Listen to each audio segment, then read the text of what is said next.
Let's move on to our next topic. Alternative media is the big thing today. The Iranian elections are a good example of information being disseminated through non-traditional means. Now, with this shift in information comes challenges and a few problems. And Bob Weeks, who runs a blog and has his own website, joins us. And Bob, you've got some interesting thoughts on this, because I think more and more people are getting information from a variety of sources. And there's some positive to that and there's some negative to that. But with these new sources such as yours, wichitaliberty.org, there are some challenges. Well, yes, there are, Tim, and one is gaining the type of access that traditional media have had. And in particular this year, I became interested in obtaining press credentials at the Kansas Legislature. Both the House and the Senate floors, and also the governor's office and some other offices follow along with what the legislature grants. And as it turns out, this year the granting of these credentials is handled by the Senate President's office. That's Steve Morris, but really it's his Chief of Staff, Michael White, that I've been working with. And he just basically says, no, we're not going to give credentials to bloggers. And it's not only bloggers, but there are at least one alternative news source in Kansas, KansasLiberty.com, which is a pay service. The subscription is $100 a year, and it's not really a blog at all, but actual reporting type of effort. Well, they were turned down in their effort to obtain press credentials as well. Mr. White says, well, there's not space on the Senate and House floors for this. And I've done enough talking with some senators and reporters that, yeah, once in a while when there's a real blockbuster issue, it's packed, but most days, no, that's not true at all. He talked about the partisanship of my blog and a couple other blogs, and Kansas Liberty, too, is a conservative publication. Well, and he says that they've never opened up the floor to partisan media. Well, I should have asked him, well, do you mean overtly partisan media? But whether you agree that some newspapers are partisan or not, their opinion pages are. And opinion writers like Philip Brownlee of the Wichita Eagle, he told me that I don't have a press credential now, but I would expect to have one if I asked, and our editorialists have had in the past. So I think it's just an issue that they just don't want to issue credentials. Now, there is something that Tim Carpenter of the Topeka Capital Journal brought up that Mr. White did not, and that is that there are some groups in Kansas who are advocacy groups that do lobbying, but they also do blogging and news reporting as well. And if their people were granted press credentials, that would kind of be a side door opening for lobbyists to be on the floor of the House and the Senate, and that's something that's strictly forbidden. So there's a little bit of an issue there, but I think that in some way we'd be able to overcome that if we wanted to. You know, I wonder how much of this is just the fact that this is such a new thing. I mean, it maybe is catching some people off guard, and they just don't know how to handle these alternative media sources.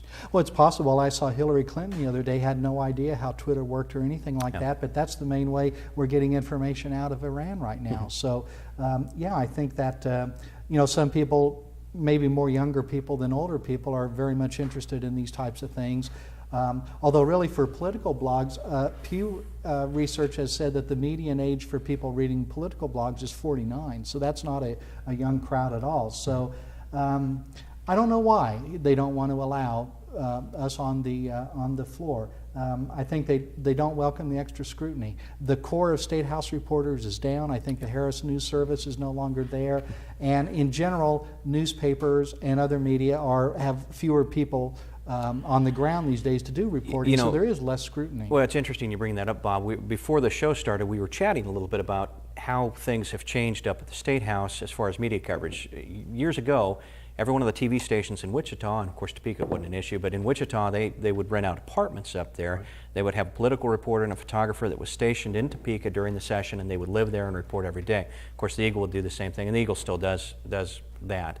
But you don't see that anymore. At least none of the TV stations do, and there is less reporting on legislative issues. People think it's boring. Well, anybody who wants to cover the Kansas Legislature should be allowed to. Sure. We don't have near enough coverage of the Kansas Legislature. I agree. It's hard for me to imagine thousands of people flocking to the Senate floor to listen to those speeches and to listen to that debate. It's not going to happen. I think the issue that Bob's confronting is that the folks don't want to deal with it in the legislature. Yeah. It's too complicated. How do we vet people? How do we decide? Who knows? We may have to have big pools of reporters, and you may have to alternate going in on the floor if it gets to be too much. But let's see if it gets to be too much. I can't imagine it getting to be too much. I just can't imagine that being that crowded. And you know, here's another thing that just frustrates me to no end. People say, oh, we get so sick of hearing about car wrecks and car chases and stabbings and explosions in the news, and we get sick of reading it. But I tell you what, if you don't cover it, then people don't watch and they don't read. And if you look at the Eagle's website and you look at the stories that are most commented on or the most read, they're usually the stories that involve violence or something like that. So it's a shame, but it seems to be a fact of life. But maybe if we went back to covering this a little bit more and showed people how it affected their everyday life, maybe there would be a little bit more interest. Well, I would hope so. I mean, this is not just about legislative coverage, it's about every aspect of our society. People don't care anymore. They don't come to meetings, they don't get involved in you know, they're bowling alone, as the book said 10 or 15 years ago. They don't join organizations. They're not as involved in their kids' education, except the ones that are, and some of them are too much involved, but that's another story for another show. We need to get involved in our political and social life and in our community life, and that's one of the great disasters of modern times. And I think just to tie two things together, it spills over into the school system. Yeah. You know, I mean, people aren't involved in education. They don't read. They don't write. They don't study the language.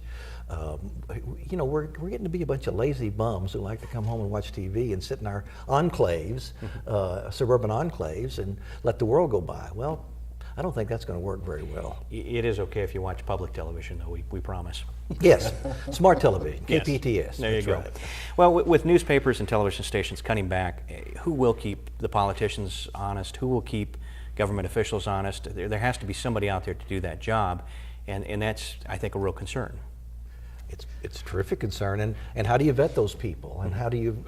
I'm not worried about Bob Weeks's blog or his website. I know those guys will work hard. They may have their conservative spin. They do have their conservative spin, but I know that, you know, I know Bob and I know the people that he works with, and they're going to try to get things right from their perspective. They're going to work hard at it, but there's a lot who won't.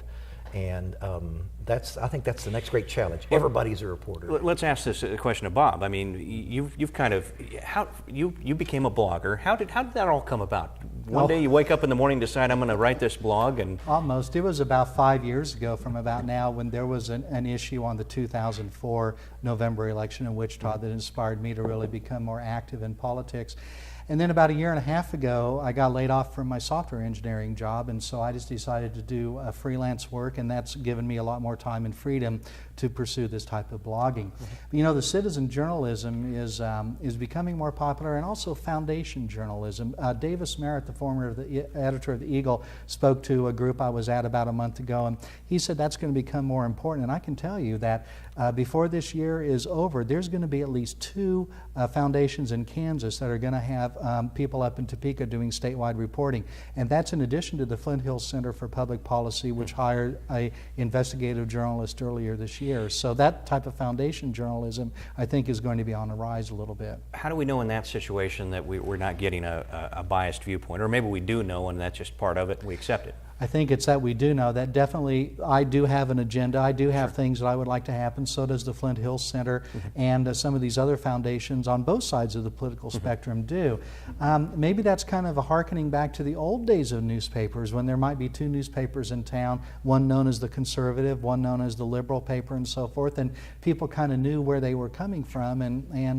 But I think Davis Merritt said this is much more preferred to government control or sponsoring of the press, which was, I think some people advocate that. I think Senator John Kerry actually did a government bailout of the Boston newspaper, but that I think would be intolerable.